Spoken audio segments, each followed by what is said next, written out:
Welcome back to Creative Perspectives. I'm Brandy. I'm a transitional life coach, and today we're doing part 2 of, drum roll please,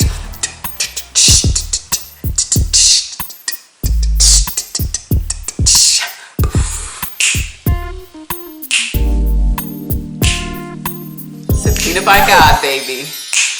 We don't want God subpoena unless it's for our rewards, because he could definitely make you feel that, you know. So anyway, just so you know, the purpose of subpoena by God is just to let you know we can have rewards and or consequences based off of our life choices, the works we put out towards others.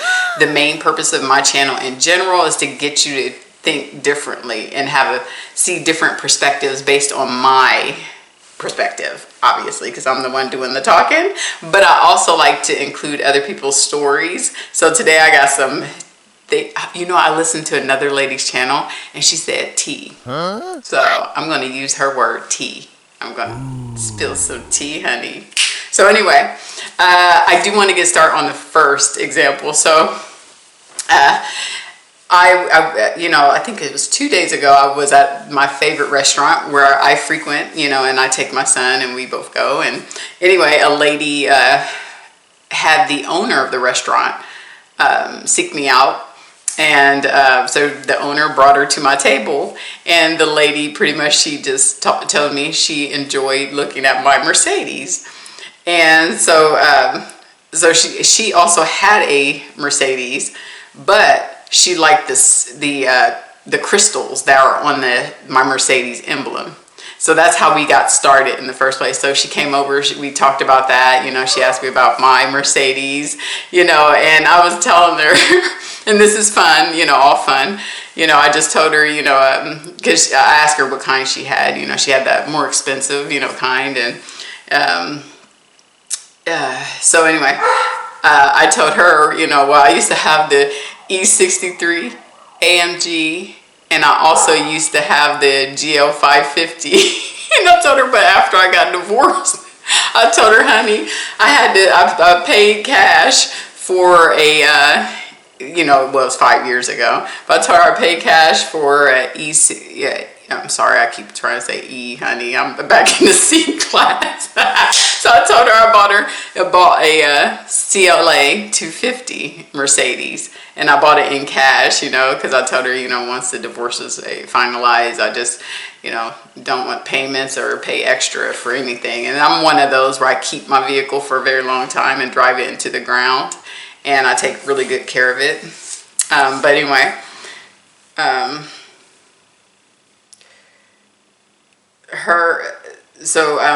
that made us get into the next topic, which was marriage.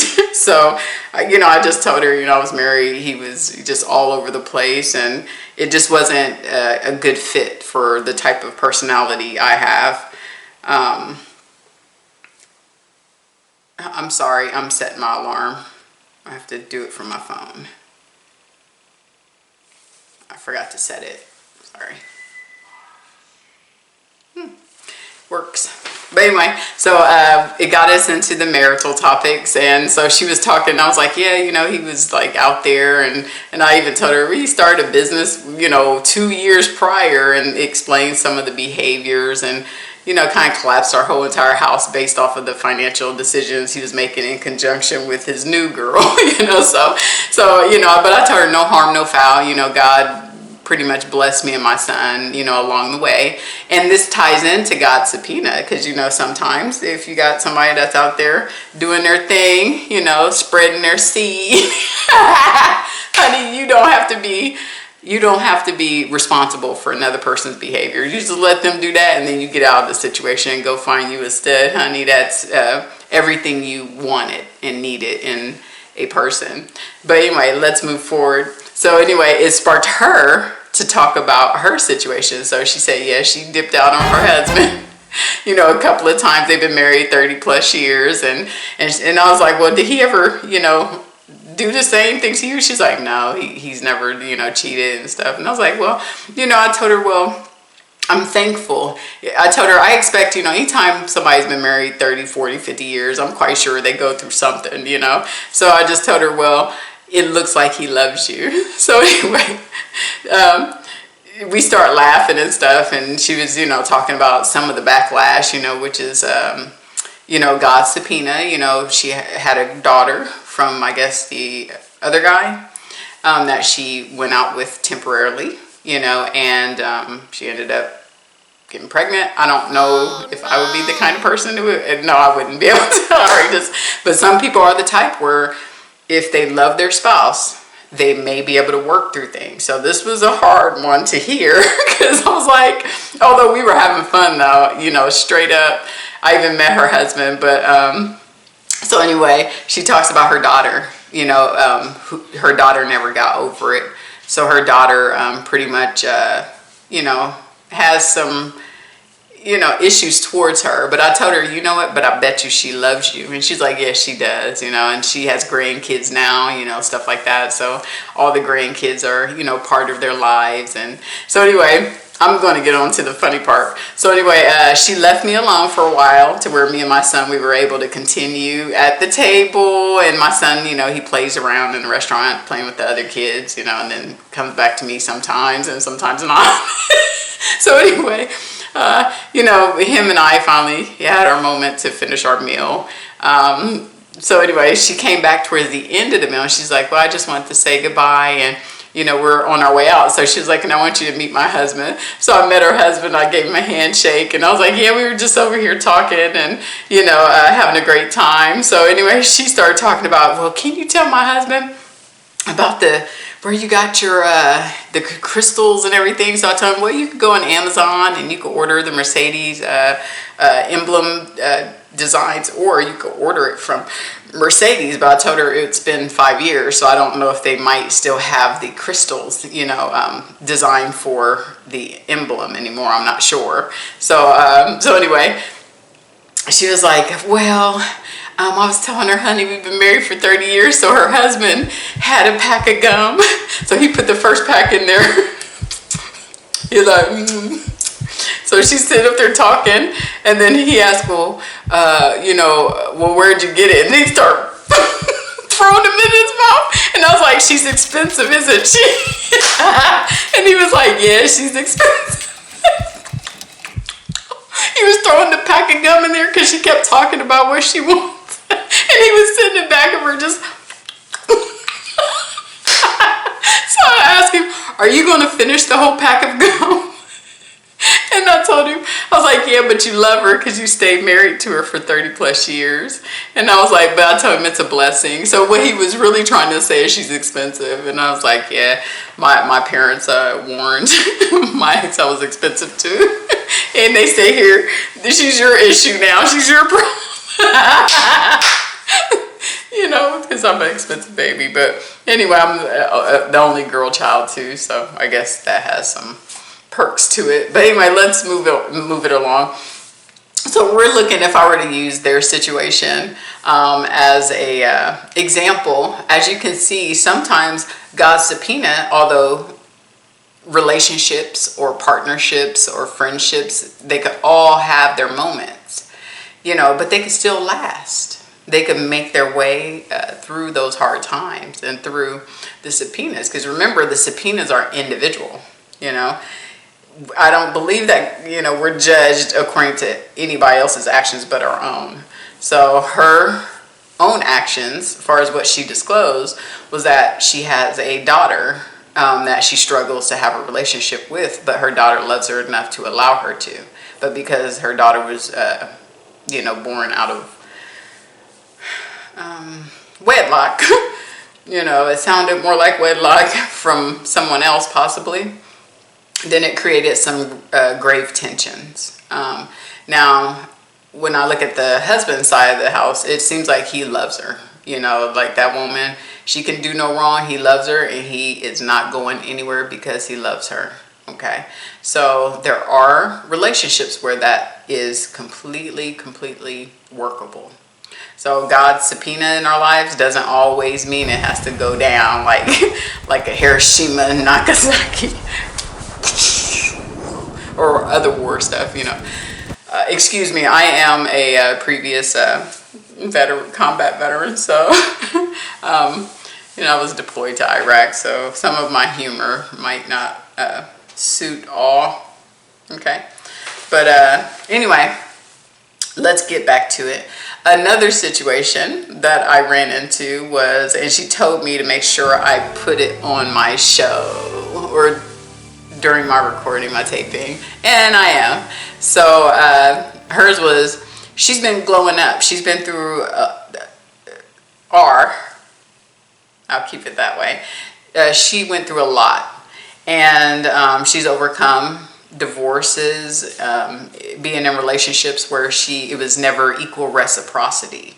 So this guy, after she's been glowing up, so now she's like hot and popping, she has that glow, kind of like the glow you get after you've been through war. You feel like there's a war zone and that you've gone through so much, and then finally when you start letting that stuff out, letting it go, forgiving, healing, showing kindness. And the way you know you're healed is when you can smile and literally be okay with the person who has wronged you or who you feel has wronged you from your own perspective, okay? Or perception, depending on your perception. So anyway, so that's how you kind of know. So she started letting everything go, letting it out, to where people who try to control her, try to use her, especially for her money, stuff like that. Because it's hard, for women too. You got men who now they're being more feminine, where they're like, I'm trying to, get a woman that got, I could take from, So some people are like that, but not all men. I like them old school, the old school courtship, where they take you out, wine and dine you, where there's no rush. Everything kind of goes nice and slow, or it has its natural pacing. Now, when I was younger, that's how I got into marriages. Too. You think, oh, Cinderella. Oh my gosh, my Prince Charming. He's there, and then you get whisked off and think it's the end of the world, and come to find out you should have waited, But I think everything has or comes with blessings. All of our decisions come with blessings or lessons that we have to learn. And it doesn't mean that the lessons are bad at all. It just means that, we make a choice, and then the choices we make, we will have consequences to those choices, or we might experience somebody else's consequences, but we're not responsible for their consequences, okay? So when you're in a marriage, you're joined as one. So when you're joined as one, whatever your partner does can have grave effects on you. Oh no! And whatever you do, whatever choices you make, can also bring forth rewards or consequences as well. That's why anytime you're in a partnership, friendship, even work, just working for a company, it has to be like a team-oriented mindset and way of thinking, because when it's that way, everybody's on the same sheet of music. But when you're not, then one person's over here doing something. And I've experienced that, and I've had to pay a heavy price for somebody else's actions, because they chose to go out and secretly, I've discussed this before, start a business, so all the money and stuff they did, and all the emotional, mental conflicts, physical conflict that they chose to bring into the situation, because they didn't want to hold themselves accountable. They just wanted to punish everybody else around them because of, obviously the choices they made came with some consequences. And the consequences was sometimes you got to leave the situation and be in the other partner, so I take it very seriously. I know I play, yes, and I love to play. So, and part of that is because life really is life. And if you're not careful, you don't want to look like you're 60 when you're 40. And because you can, if you allow it to eat you up and spit you out, eat you up and spit you out. So you want to be able to get healed as quickly as possible.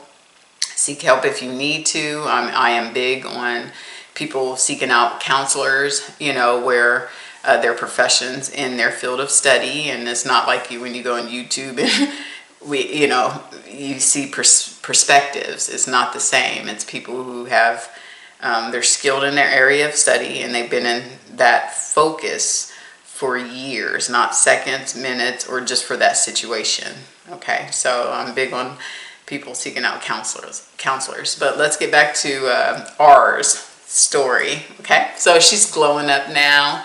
The men, obviously, you know, your exes possibly be checking out your social media, seeing how you're glowing up, what you're doing, seeing that they have no effect on your life anymore. So that brings them back into a cycle of trying to test the waters, or trying to see, you know, oh, okay, let's see if I can get back in there, you know, because I missed out. You know, now she's doing this. It reminds me of, I remember Beyonce's story, like I guess from high school, and then some guy, you know, the guy that she was with, it didn't work out, and then she ended up rising up like a phoenix. You know, now she's a major star, and with the love of her life, you know, now and sometimes we could think when we're younger we have the love of our lives, and then when we get older we find out, nope, that was a blockage. There was more coming your way. That person was just a temporary distraction, but you know, your experience was your experience during that time. So anyway, now she's, you know, making lots of money, producing lots of stuff, and you know, and with her husband, you know, and having an abundant life. So R reminds me of that story of how now she's glowing up, you know, and now the guy saw her glowing up, so now he's trying to infiltrate her to get her back in these demonic cycles that he set out for her to be in. So anyway, it didn't work. So she showed me a stream of their conversations, and it was actually pretty funny. I started laughing, you know, because what he did is he went as far as telling her he was sorry, you know, doing, you know, it sounds kind of righteous, but he came back with full force of lying. Where he said his grandma died and she was in the hospital and he's planning for a funeral, and then come to find out she found it was a stock photo. You know what? I have wine. Or if you watch this, I'm going to tell you I did this for you. My nails are not painted, but I brought some wine, and it says Boss Lady, or Lady Boss. And I love the design of this wine glass. And it has like little, I'm a person that likes little sparkles. Excuse my poorly managed fingernails. And it's got the bling, and it has like the mini look on the bottom, but I love it. It's so eccentric. Oh, so anyway, I'm gonna take a sip, honey, for you. Woo, that tastes so good. So anyway, he saw her glow up, and he just was so desperate to get back with her, because obviously when people are trying to bum rush you and love bomb you and throw up smoke screens, and then they're still in the lying spirit that they, you know, have, then obviously things are not going right in their own life. So they're trying to disturb yours and mess up your environment. So that was one where he went as far as, honey, pulling out a stock photo.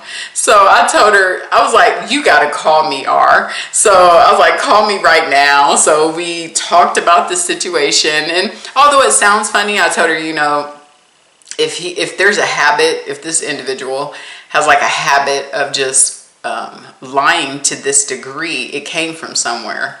I do know, and you know, maybe I'll find the study later.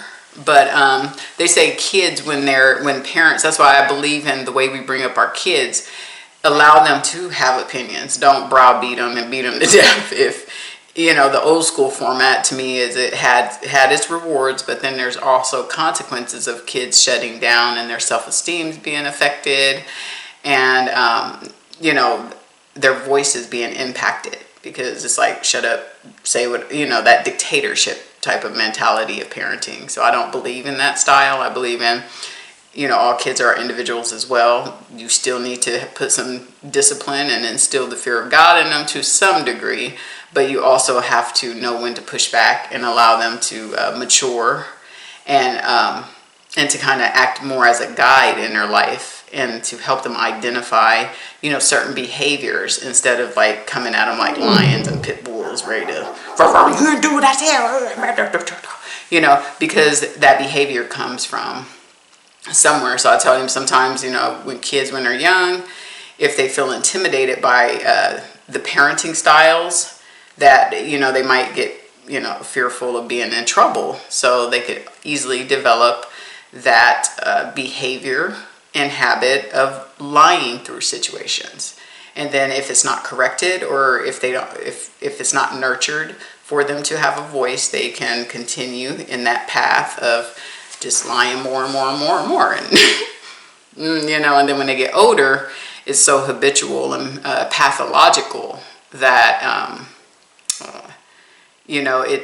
it's like an everyday thing for them. So she had that experience, and then I also, in my second major relationship, had that experience too, where a person, they're so good at lying, there's no signs. Like, you get it like an FBI agent and be like, can you see if this person's lying?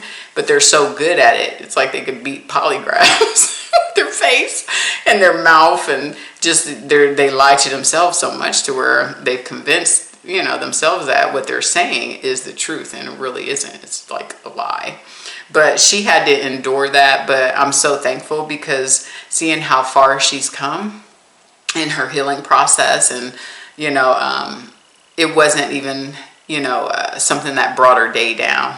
So when you bring out more studio work, I'm supporting you, hun, and I'm grateful to have known some of your journey. I appreciate that, and thank you for letting me share your story today. Okay, let's move it along to that. I'm going to shut my phone now, because I have notes sometimes, and then I also have notes here. So we're going to go through God's subpoena. I gave you two situations. The very first one was the lady, she was married successfully, 30 years. She stepped out a couple of times, and then one time there was a baby that came along with that infidelity. But her husband loved her enough to where they were able to work through it. Obviously, it was not an easy choice or an easy decision, but love conquers all, you know what I'm saying? And that really is true, especially when we're talking about showing people the love of God. Sometimes you can't do that, though, because it depends on the humbleness of the individual that you might be dealing with. But in her own, experience and what she shared, the main issue is not just getting the forgiveness from her husband. It was also raising a girl from her decisions. But she did it. She has grandkids. They share them, and he loves her. When I met her husband, you could see, that there's love, lots of love there, and that they've gotten through that period. And they've been married 30 plus years. So it can happen. They're an older couple, so back in the day, things were different, Now, in your 40s, you're in that new generation, like independent stage, but you want equal partnership too. But love is love, period. Okay, now we went through the second situation where, a girl has been through a lot of traumatic events, in her past relationships, and now that she's actually broken free from all of those traumas, not completely free, but free enough to be able to break those ties and allow her boundaries to stand firm and to be able to laugh at the situation, that's amazing. Got my heart. But anyway, when we talk about God's subpoena in our lives, though, just remember, everything we do in this life, it will come back one way or the other. And sometimes the penalty for our decisions can be death. I met a gentleman. He works at Nordstrom Rack, a store that I frequent, and I haven't seen him. So I went on Sunday, this past Sunday, and I saw him outside, and I was like, I haven't seen you in a long time. But I don't really go to the mall as often as I used to. Because shamefully, if you look at my two master closets, you would understand why. Maybe I need to purge, some of my clothes out. But, anyway, I didn't see him. So I asked him, I haven't seen you, and he said because he almost died. And I was like, how is that possible? You're standing here. I was like, what happened? So he said he was at a gas station, and I guess a guy came in. I don't know how the confrontation started, but the guy took out a gun and shot him through his abdomen, or shot him, he said, in the back when he was walking away. And it hit to where it took out. They had to remove half of his liver. Just that trauma. He said they had to cut him, all the way down. And so he was just describing the pain and describing some of the things that he's gone through, PTSD. Same things we as soldiers we face when we come back from Iraq. Or wherever we're coming from, depending on what our experiences were like. But he was just telling me his story. And, obviously I had a heartfelt thing. So I'm one of those, I'm a hugger. I was like, man, come here, give me a hug. So, I took in his number again because I accidentally lost it last time. So, or I didn't lose it. Sometimes I make, text notes to myself because I'm forgetful at times, But so I didn't label his name. So this time I label his name, label where where I met him, stuff like that. So anyway, but it just showed the power of forgiveness, in him. So he's currently going through a court case where they know the guy, but they had to subpoena the records of other nearby businesses to be able to get the license plate off of the vehicle, because they saw the guy clearly because he went inside the store before the incident took place. But now let's get the car, because they said then it'll be a slam dunk situation for him. So he was just talking about his mom and what she was going through, because I don't know if you're allowed to see your kid if they're in a certain type of situation. I know in ICU I was able to see my father, but I don't know if there's a different level of trauma, in hospitals. So I'm not sure about that. But anyway, that was subpoenaed too. Just about the conflict, the confrontation. And he said, he did go to walk away, but, he did indulge the individual who shot him. And luckily he came out, and thankfully he came out with his life. So now he was like, well, I can't drink, he can't drink his beer, because he said obviously they had to take half the liver, so it kind of, his body functions a lot differently. He said he doesn't want to be on pain meds, but because he doesn't want to get addicted.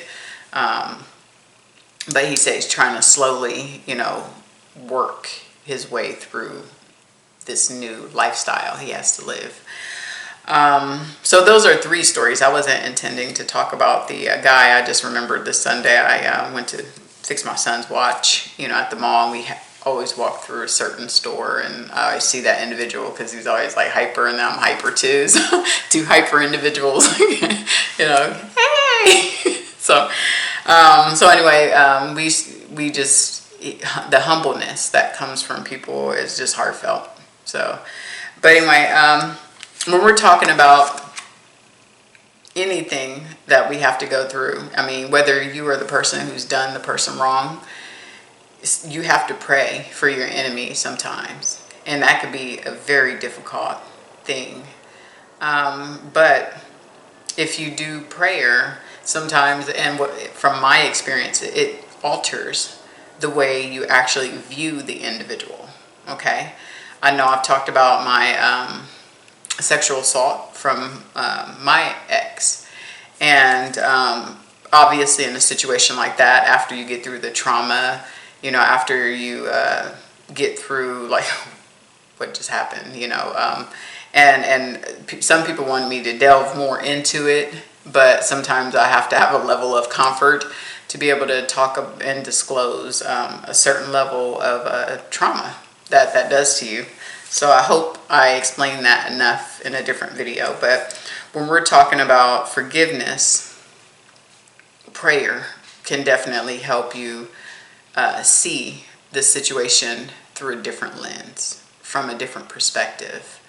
And it can also help you understand that, that person, you have to be able to mentally and emotionally let the situation go and put it in God's hands, because once God gets a hold of it, that's between God and that person. So in the previous video, when I was talking about subpoenaed by God and his subpoenas, you don't want to grab the popcorn or the wine. Hold on. You don't want to, look, it's late. My son's in bed, so. And I have half-eaten chicken over there because I'm not too hungry tonight, because I'm really just wanting to enjoy a glass of wine. And because it's so late, I don't want to eat this late, so I'll get probably water following that. But I talked about you don't want to get your glass of wine, honey, with the popcorn and the phone. Girl, did you hear? Did you see? You don't want to do that to the person. You want God to do that, because guess what happens when you sit up there and girl, see the karma that this person's getting? I told you, girl. You don't want to do that either. And the reason why you don't want to do that is because now God's looking back at you. And you about to pay for that, honey. So the main thing is, allow God to work out that situation. You pray about it. You pray for your enemies and see what God does, because sometimes God can use a child as the subpoena, or the same way that you were harmed, they could find the same solution on. So the person, because not everybody understands emotions, and not everybody understands the power of what they've inflicted on you. And sometimes it takes for God to allow, or not even God, but I just think people, when they make poor choices, if they're going to continue to do it, they're going to see. Some people call it energy exchange, whatever. Some people say whatever you put out, you get back, that karma. Some people say, the wages of sin. I mean, obviously in the Bible it says it's death, but you reap what you sow. That's another one we can use out of the Bible. So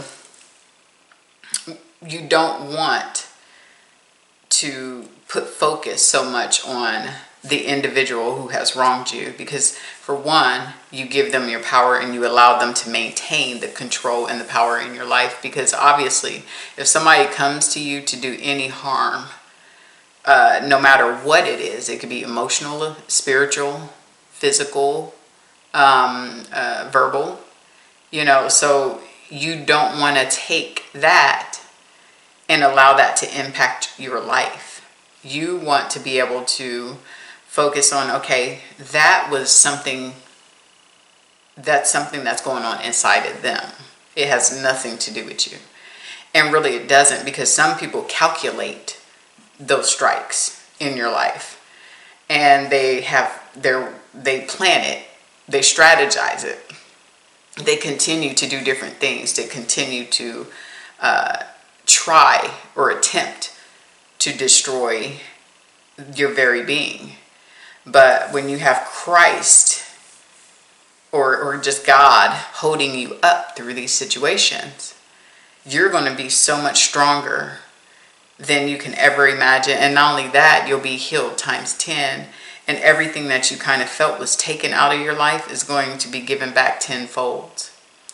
Okay, I I believe I gave the subpoena in my life, where this individual who was, pretty much bringing all this antagonistic, demonic filled energy my way. I felt like, but I know the power of God too. I grew up with that. So I allowed God to work on behalf of that individual to deal with them. Okay. And God allowed me to rise up. And I know I said this before, like the phoenix, when I used it with Beyonce's situation, how she rose up like a phoenix, and now she's like this huge icon, and all that. So, and I was able to meet her, believe it or not, during Destiny's Child when they had a group of 4 ladies. It was in 2001. And when I moved to LA, my first husband's aunt worked and got us into private parties, with celebrities and stuff like that. So we went to Don Cornelius's private party, me and my first husband, and they were singing, and this was before they evolved, so we went from that, and then we were able to get in Soul Train. So a lady saw me in Covington, Washington, and I used to live in Washington, and she stopped me and she's like, "Oh, I remember you." And I was like, "From where?" She was like, "From Soul Train." And I was like, "Really?" So we went back, and I was like, I'm so shocked. And she was like, "Well, you have that face where we'll never forget that face." Now I don't know if it's the dancing or not, but anyway, getting back to my point, I rose up like the phoenix. The way that that person was trying to destroy my life, because God had light in me, and not everybody can handle the light that you have in your life. So when they come to destroy you, they come full-fledged, and sometimes they come being sneaky. Sometimes they come, just flat out, being who they are. And so that's why you pretty much got to, pray for yourself, pray for others, and definitely pray for people that are trying to strike you in your life. But I was able to move forward with my son, and to, have everything I ever wanted, and without taking out debt, a whole bunch of debt. So that was beautiful, and I was able to get my dream home, something that I dreamed of. I had like a check off list when I was a kid, and me and my mom was here, and we looked at some of my high school stuff, like when you're writing, certain things about your life. So I ended up getting everything I ever wanted. I just didn't have a partner who would be sharing that with me, but I have a son, so he gets to bask in he gets to indulge in this life with me for now. Okay, so anyway, just don't put your focus on your enemy. As you can see with the R situation, she's not focusing on the enemies. So now the people who wronged her is trying to make their way back in somehow, some way, whether they got big bars still. Like, come on, girl, it's like, you know what I'm saying? So, you have those moments in life where the power of healing and the power of forgiveness is just, it helps you with your subpoenas. And there's rewards that come with those subpoenas. It's not all bad. I also had, oh my God, this one was a hot mess where, somebody was lying. Sometimes you get people trying to, when they're, in a situationship or something like that, their mouth, you sometimes want to just chop shop. But anyway, he was trying to entertain, and then now I'm stuck in a situation where it feels extremely lonely, and sometimes that's your karma, or the consequences of your actions, or for maybe some of the other stuff that's been going on as far as dishonesty. Sometimes being dishonest, can lead you to being lonely because you can't really be honest. And sometimes until you can start being honest with yourself and with the people around you, then it could bring you the abundance. But if you have to lie constantly, it makes you feel isolated, because once people start figuring out the truth, then it puts you in a certain situation with the people you want to be surrounded by, or the people you want to be in your life. But the truth can pretty much set a lot of people free if they look at it. Just tell the truth, be honest, be upfront. There's no fear. Nobody's gonna put you over their lap and spank you like you're a 2-year-old. Especially being a grown person, they just want to know what are they dealing with. But anyway, I think I'm gonna leave it there. Okay.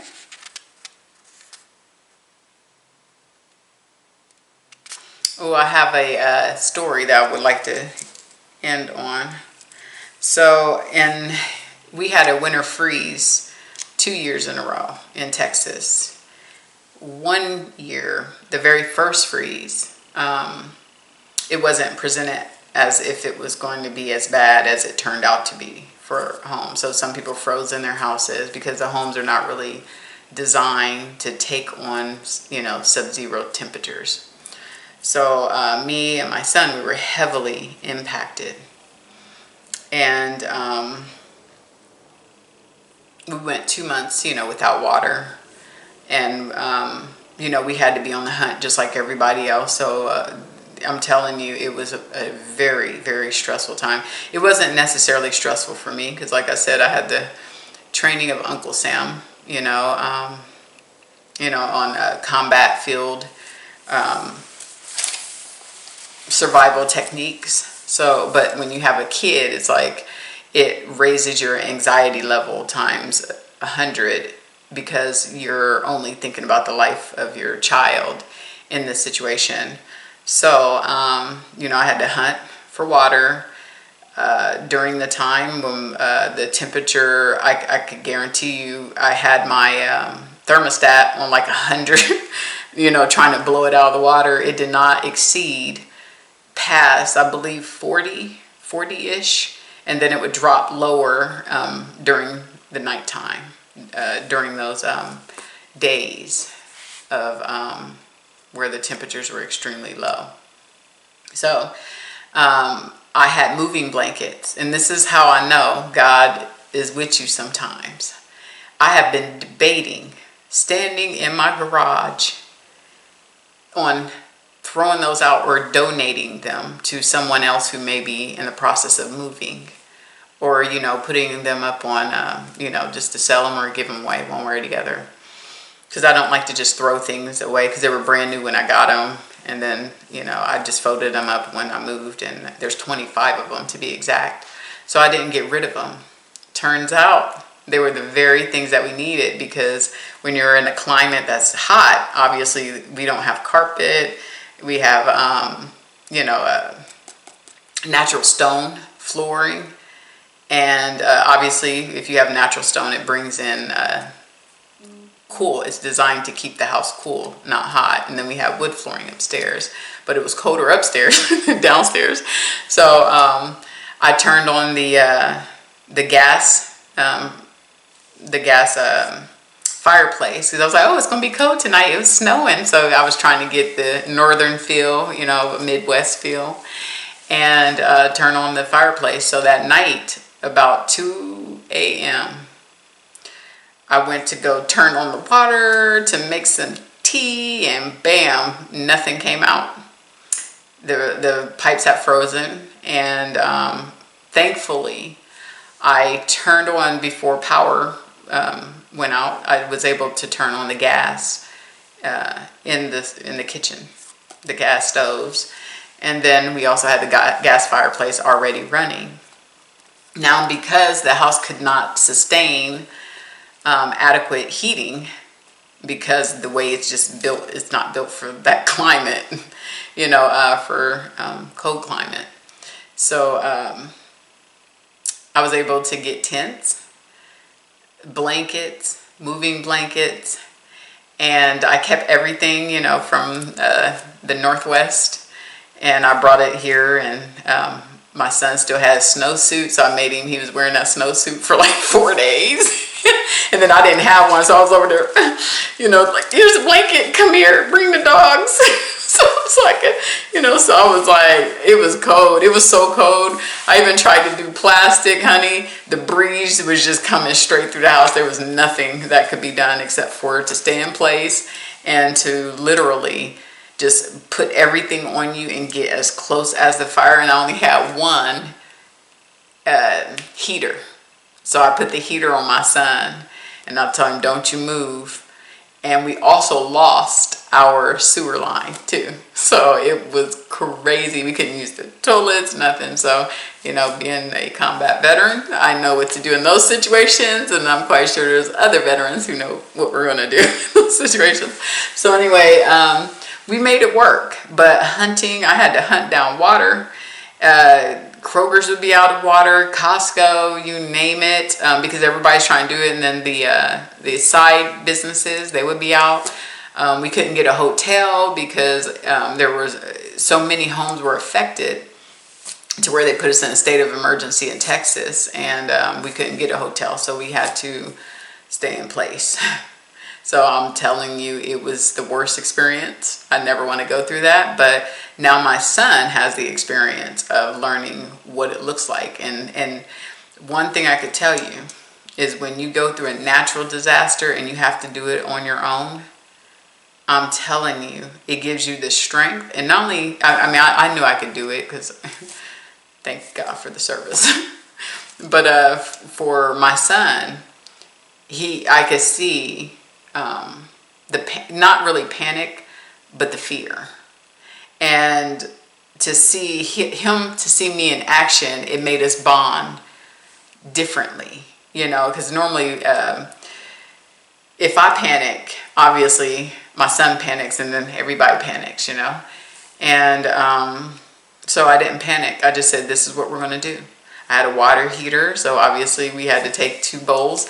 One of my backgrounds is spa industry, so I know how to do baths using 2 bowls of water. And I was able to use the water heater to heat the water. And then I would give 2 bowls to my son, one for him to wash, one for him to rinse. And then I went to Home Depot and I got, the specialty, call them bags, where like they could seal fecal matter and keep out little critters, that type of deal. So but it was bad. I'm just telling you, like, for about 3 or 4 days, I think we went through the trenches. I know how to drink at least amount of water to where I could live and be cool, but having a kid where, it was different. So, but we made it through. I had a lot of survival. I have natural survival kits that I always keep in the house anyway. And we had water initially, and then we ran out. And then, that finding water, like losing a natural resource, will make you really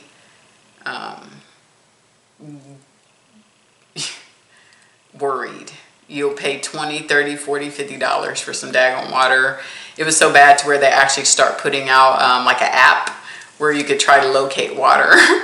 And so I used to go to Kroger's every day, and I would ask the lady. So finally they said, okay, you come here tomorrow morning, the truck is coming. But people start stealing from the trucks, so they couldn't keep the same schedules. So she told me when I came in, so I was like, oh, we're only allowed to have 2. So they made sure it was rationed out, because that's what happened the first time, is everybody was going into the stores taking as much water as possible, and there was really no rules in place. And then Costco started to establish rules, like only 2 packs of water, and that's it. so that they could be able to provide for everybody, and then toilet paper too. I mean, so we're talking about everything was out. But we had, I'm pretty good at stockpiling survival kits at least, but I didn't expect to go that long without water either. So the blessing that came out of that, although trust me, it was highly stressful. It took about a year for the house to completely be restored. And then once it was restored, we got hit twice by lightning. And then I figured out why we got hit twice in a row, in a linear pattern, is because our transformer is right on the opposite side of the gate. And then the city, when they came out, they did something in the backyard, and then they left a pipe or something up. So now I know I have a full conduit sitting there. So I was like, that's why we got hit. So I was able to, I believe I explained that to my insurance company. But now I know, when we go to redo our landscaping, we need to put something there to further help not pull all that power, because it was crazy. But anyway, the blessing was seeing me and my son work as a team, on a whole different level that you would never ever expect a child to have to work with you on. And then seeing his fear of having that situation go through, and we made it together. And it was amazing. And then not only that, seeing how much I still remember of some of the training that I had. I served 11 years. So just being able to see what your basic training could give you if you're paying close attention, which I'm quite sure most, if you served in the military, you will. And you have, it cycles. Your brain goes back to your training. So that was good. And then not panicking, because you're like, holy shit, it's so cold. It was cold so quickly. And I'm telling you, it was like real bad to where I was shaking so bad. But my son, the very first thing I got was him. Like, holy crap, this is worse than what they expected. And then also seeing, not only that, the stress level of Americans going through something that they're not used to. The fear, that's sitting on them, because some people don't know how to deal with cold climates, especially in Texas, But it took a year for restoration. So in God's subpoena I remember there were certain things that needed to be fixed, eventually in the house, because it's an older home. Everything that I put on my list when I first moved in, I was like, okay, I know this is possibly, that. It was able to be fixed through my insurance company, all because of that winter freeze the first time. So, and it took out everything. We lost shrubs. I lost about 22 shrubs, 3 or 4 trees, fruit trees too, and my beautiful palms. Because I appreciate nature. So when I first got this house, I was like, this is like a oasis. I'm never leaving my backyard. So now it's dead, dying, or just my palms are gone. And but I get to start that project. Not this year, but next year I would like to start that project. But it was God, just the humbleness of the whole situation. And how staying prayed up kept me calm. And it kept me in a state where I knew everything would be okay. And it removed, although I was stressed, because remember, when you have natural disasters, you also have people coming to you that are not righteous. Like, we start having plumbers trying to say, okay, well, we could reconnect the lines, but we're going to charge you $1,000 just to come out and drive. So you really have criminals trying to further traumatize traumatic events, or natural disasters. So it made it harder to find the right contractors, but I waited, and I just kept getting different estimates. And because my insurance company, they really couldn't help, because it was such a massive event, to to where all their contractors were really not there. I mean, they were not available at all because they were trying to put out the same type of fires, you know. So I was really on my own to find everyone. And my main thing is I wanted my house restored exactly the way it was, period. You know, so I waited, and God sent the right people to me. And it took some crying too, because I was like, Lord, I keep getting these weird contractors or people that I don't feel intuitively. My intuition was just pinging on some of these people. And I was like, I can't let them touch my home.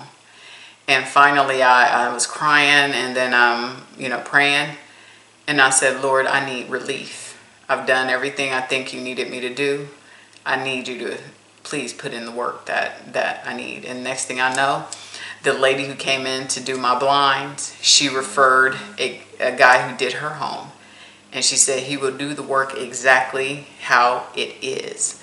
He came in, he restored the house exactly how it is. And trust me, my insurance company, it was amazing because they were on standby. And I was like, look, I'm going to get 5 bids, but please do not approve anything until I could get the right person. Because I told him, because, you know, I'm just trying to be extra careful, you know, and plus being a woman, you know, it's the great state of Texas, the law as far as when certain people touch your home, there's no protection for homeowners too. So that's another thing you have to be careful of.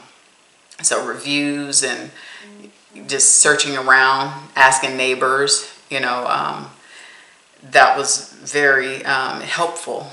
But I mean, we also have horror stories of people taking the money, asking for half of it, and then they leave. So I didn't give anybody any money. I was like, I'm not paying you unless the work looks exactly the way it's supposed to, and unless that list, the list that you have, the materials are exactly what they are.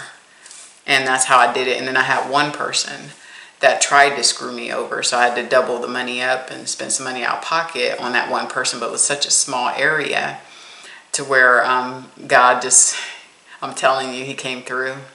And the house is just amazing.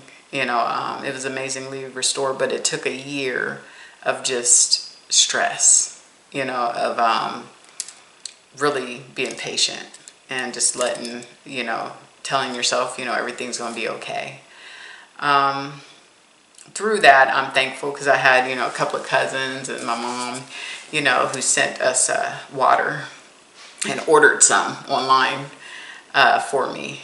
And made sure we had water when I was freaking out. Because I was like, nobody has water. Oh my God.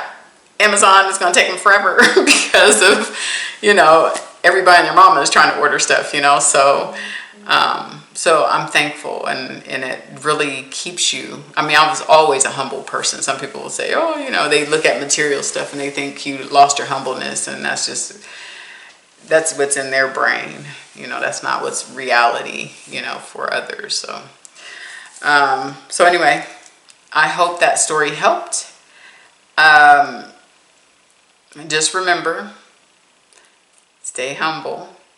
Remember, God's subpoena is something.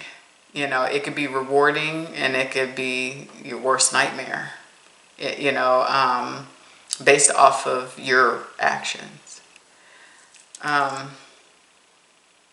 My thing is like, if people are envious, jealous, whatever, just stop focusing on everybody else and focus on you. Focus on what you feel your shortcomings are, so you can start building yourself in that way.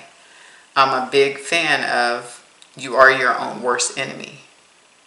In order to not be your own worst enemy, you need to focus on what you think your shortcomings are, not what other people have told you, unless they're giving you some constructive criticism that you know is designed to lift you up and make you better. But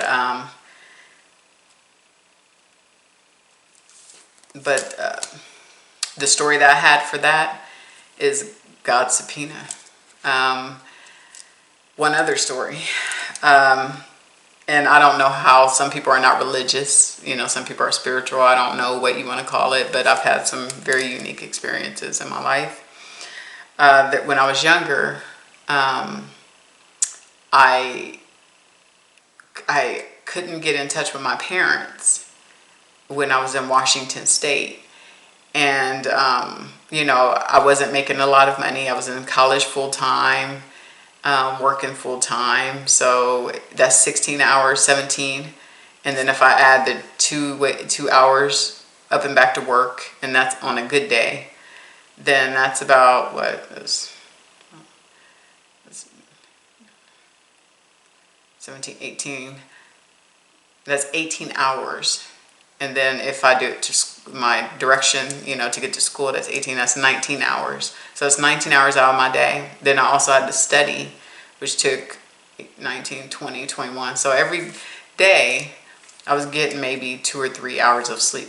And then I was hustling to work. And trust me, I'd be so tired to where even sometimes I would have to jump up and go shower at work because we had showers there, and try to rush, and I was always rushing, to work. So it doesn't make you feel good to be in that space. But there was one day where, obviously, when you're going to school, you're spending money at school. And then when you're commuting, you're spending money to commute. I couldn't afford to live closer to my job because, Seattle's expensive, So, so I had to do what I had to do. So I asked, I was trying to call my mom. I was trying to ask her for like $20 to put in my tank because being so tired and ripping and running, obviously your gas tank is going out quickly. So I saw I could make it to work, but there's no way I'll make it home, that day. So no answer. And I was running, I was like, if I don't leave now, I could lose my job. I'm going to be super late because I was always in between, the traffic going from the southern part or the south part of South Sound area all the way up to Seattle could be a nightmare. The traffic was just not consistent ever. So I felt no matter how early I left, I couldn't win. So it was highly stressful for me. But anyway, I was looking and I was like, oh my God. So I ran upstairs and I was praying the whole entire time. And I was like, Lord, I really need to figure something out. I need to get the money so I could be able to make it up to work at our TV station, So anyway, I went through all my clothes. It was like, maybe I left 20, how you get to that stage. Oh, maybe I left a 20 or something somewhere. So anyway, I couldn't find any money, so I ran outside and I was like, well, I just have to go to work and then I'll just have to deal with it later, but at least I'll make it to work. So I was, crying, at that point. And then finally I looked over when I got to my car and I looked down and there was a $20 bill on the ground. So I was like, oh my God. I was crying but praising God at the same time. And I was able to hurry up, get to that gas station, and then I got straight on the road and made it to work. And that was just like a little miracle story. I have so many more, but I think that says a lot all by itself, depending on what your belief structure is in your life. But anyway, God bless you. I am going to finish my glass of wine. I know I want you to have a blessed night. I will talk more about this topic just a little later. And just remember, God's subpoena in your life is not the beginning, the middle, and the end. If you have done some things that you're not so proud of, you can always change from doing negative works to good works, okay? Ask for forgiveness. Be quick to forgive people. Work on healing yourself from whatever is the main source that's holding you back. We always want people to be strong individuals and to be great contributors to society. And I think the only way you could do that is if you are the best, and if you are the best version of yourself, or if you're on your way to becoming the best. Surround yourself with the right people. People who see where you're going to go and that appreciate where you plan to go and who supports where you plan to go. God bless you.